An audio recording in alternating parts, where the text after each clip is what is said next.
Hello there, dear friends, and welcome once again to the Relaxed Fantasy Review.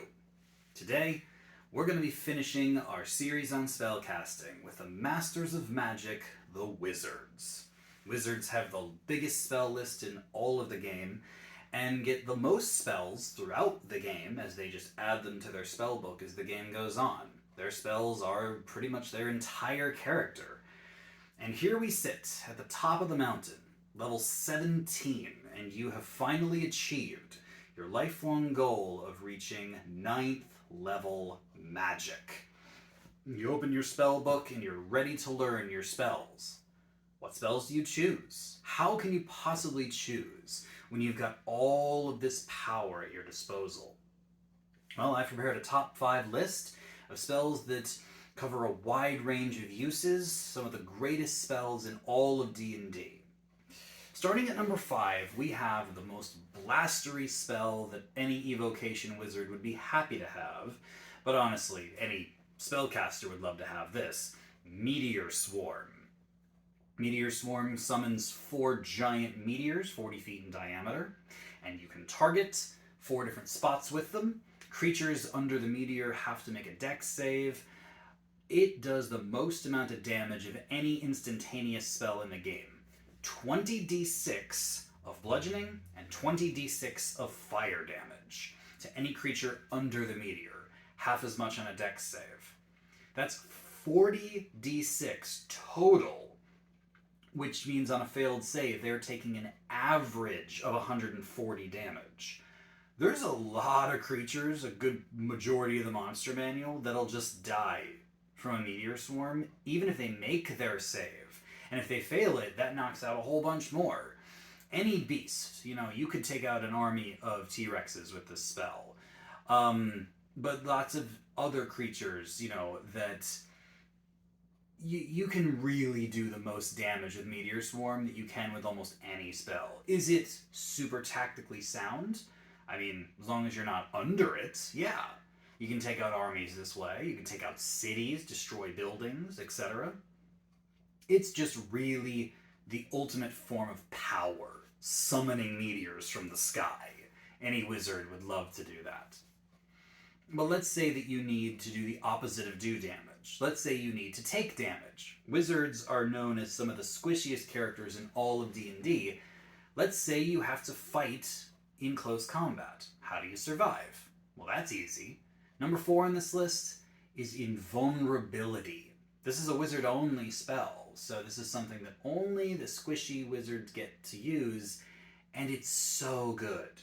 You cast the spell and concentrate on it for 10 minutes.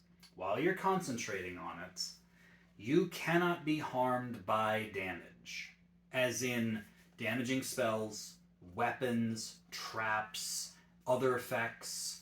Damage doesn't hurt you.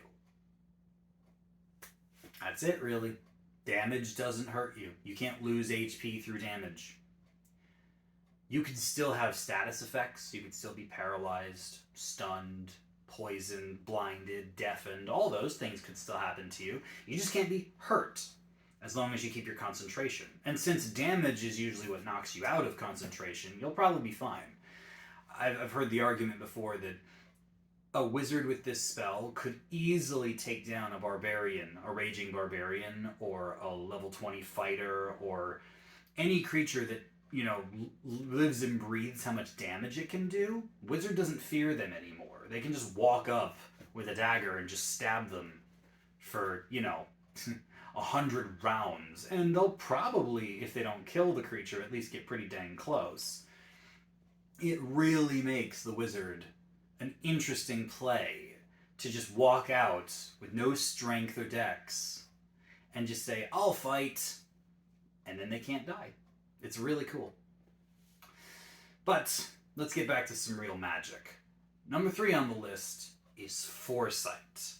Foresight, unlike Invulnerability, doesn't make you impossible to damage, but it does give you one of the best buffs in all of the game. It gives you the power to see into the immediate future, or you can bestow this on someone else for 8 hours, not 10 minutes, concentration free. you now can have advantage on all your ability checks, all your attack rolls, all your saving throws, and you cannot be surprised, as you can literally see a couple moments into the future. Also, all attacks against you have disadvantage the whole time. So, what's better if you have to fight in combat? Permanent disadvantage to your enemies and advantage on yourself, or invulnerability? I guess that depends on who you're fighting, but honestly, I say Foresight is the better one because it lasts for 8 hours without concentration, and it also affects your spell casting. So all your attack-based spells get a buff. It's really, really powerful, and you also don't have to give it to yourself. You can also give it to your allies, and that's really cool too. But now we're going to talk about one of the greatest spells in all of D&D, True Polymorph. It's number 2 on my list. True Polymorph does 3 things. Either it can transform an object into a creature. It can transform any object into a creature that is CR 9 or lower. The creature is friendly to you for the hour-long concentration, and at the end of the concentration, if you've maintained it and the creature is still alive, they gain sentience and can now live forever, effectively, or live a normal life. If you were nice to them, they very well might be friends with you after that. So you could have a permanent ally.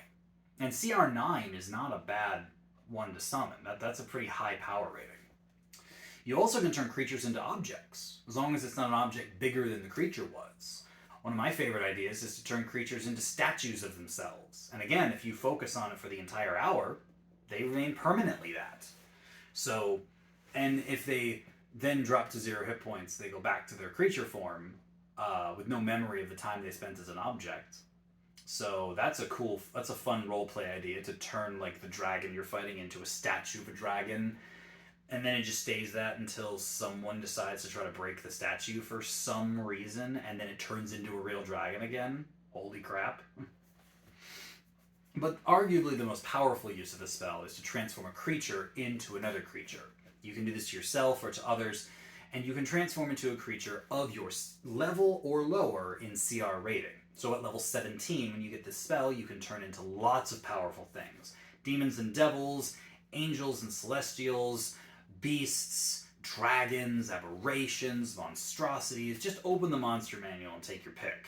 Any creature of CR 17 or less, you can do, and there's a lot of choices in there. When you do this, you, again, maintain concentration for the full hour, and the change becomes permanent. So yes, you can turn yourself into a dragon permanently, and you stay that way. The only thing that can really turn it off is, 1, if you're hit with a dispelling effect, or 2, if you're knocked to 0 hit points, then you go back to your original form. So, sure. You can do this to other creatures as well, but the trick is that if you do it to yourself and you transform it into a creature and you let it become permanent, now you've lost your wizard spellcasting and your other class abilities. So it's a toss-up whether it's good to do it permanently or not. I've heard arguments both directions. There's a lot of roleplay potential here. There's certain things you can transform into that you can shape change back into your original form, except when you do that, your original form won't have your spell casting, your wizard spell book and stuff. So is it worth it? That's up to you. But the fact that the option is there to turn objects into creatures, creatures into objects, or just yourself into a dragon, that's pretty awesome. And I think it's well worth a spot on the number 2 spot on the list. Only beat out by the greatest spell in all of D&D. The greatest spell in all of D&D is not my opinion, because it says so, right in the player's handbook. This is the greatest spell that any mortal can cast, and it is, of course, Wish. Wish does what it says. You make a wish, you speak a wish, and it happens. You literally shake the foundation of reality with this spell. Wish can do 2 things. 1, Wish can copy any spell of 8th level or lower, no matter the spellcasting class, no matter the casting time, the components necessary. It doesn't matter. You simply wish the spell took place, and the spell takes place. You want to make a simulacrum in a minute, in 6 seconds instead of 12 hours? Go for it. You want to raise someone from the dead without 1,000 gold to do so? Have at it. You want to have a hero's feast without the hour of prep time and the 1,000 gold components? Go for it. There's so much you can do just by wishing that it happens. And when you cast the spell this way, there's no bad side effects. You just get to cast any spell you like, and there you go. There is another use for it, though, and that is to do other stuff. There's some examples in the book. You can wish for 25,000 gold worth of treasure. You can wish for resistance to a damage type. You can wish for immunity to damage temporarily. You can wish for a re-roll, like you can literally wish to reverse time, like back to a previous turn in combat and retry. All of these are listed.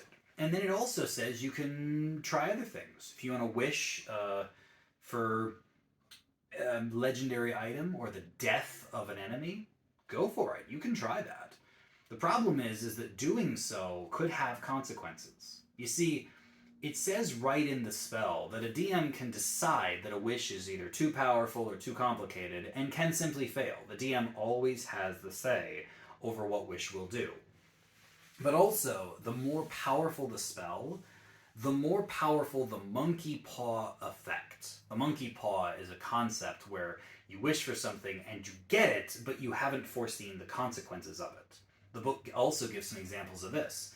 If you wish for the death of the villain, the DM might say, okay, you get your wish. You now are teleported forward in time to the point where that creature dies, which effectively removes you from the game entirely. I actually did this once when a creature wished for immortality, but the way they worded it was that they wished to live to the end of time. So the DM, me, just said, okay, and you teleport to the end of time, to the end of the universe. Congratulations, you die, and you are removed from the campaign.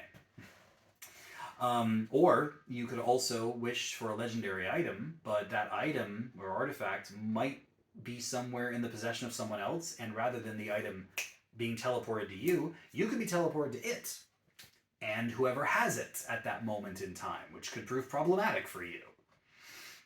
The simple point of the fact is that wish can do anything as long as the DM lets it, but be careful what you wish for, because you could end up getting something you don't want. Also, if you use wish to do anything other than copy a spell, an 8th level or lower spell, there are some side effects. One, until you long rest, if you cast any other spell, you'll take a d10 for every level the spell is. So a 1st level spell is 1d10, a 5th level spell is 5d10. You'll take necrotic damage that cannot be blocked or in any way reduced. You also have your strength drop to 3, so you become incredibly frail for 2d4 days. A day of rest and inactivity counts as 2 for the purposes of overcoming that. But worst of all, if you use wish to do anything other than copy a spell, there's a 33% chance that you will never be able to cast wish again. You could just straight up lose the spell permanently. So is it worth it to wish for riches? It might be, but it also might not be. To lose the spell, I wouldn't call that worth it. There's plenty of other ways you can get treasure that involve using wish to copy other spells.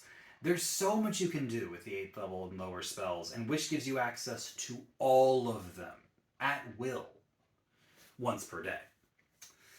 At the end of the day, wish is the most powerful spell in the game and deserves the #1 spot on any spellcaster that can take it, although the wizard is only one of 2 classes that can.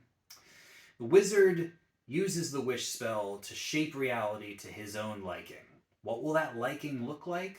Who knows? That's up to you. The player and the DM. Don't forget, the DM can always stop wishes. But nonetheless, this is the end of my spellcasting review for the wizard, and I'd say any wizard that has played through the game all the way to level 17 definitely deserves the wish spell, and any other of these spells that I've mentioned that take their fancy. Would you prefer Meteor Swarm? Would you prefer True Polymorph? Would you prefer Invulnerability so you can laugh at your barbarian friend? Who knows? Whatever you like, take it and enjoy this high-level magic, because this is when the gods truly have smiled upon the users of magic and granted them power beyond belief. This has been the Relaxed Fantasy Review. If you enjoyed the video, please like and subscribe down below, and keep your eyes peeled for more videos coming down the line soon. Have a good one, my friends.